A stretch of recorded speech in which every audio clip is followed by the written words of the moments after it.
Hey guys, so welcome. This is how to remove phone number in Facebook. So, in order for you to do that, guys, of course, first open up the Facebook application into your device. And now, over here, just simply select your profile on the top right corner of the screen.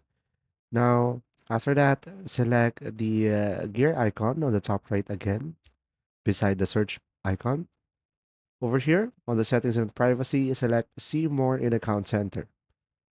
Over here, just simply go for personal details and go for contact info. And then over here, select the number that you want to remove. And from here, you should be able to see delete number.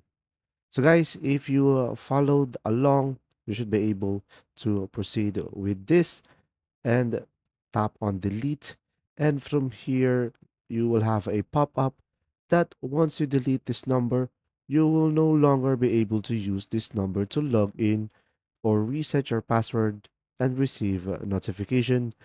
And now, if you are sure, select a delete and it will be removed.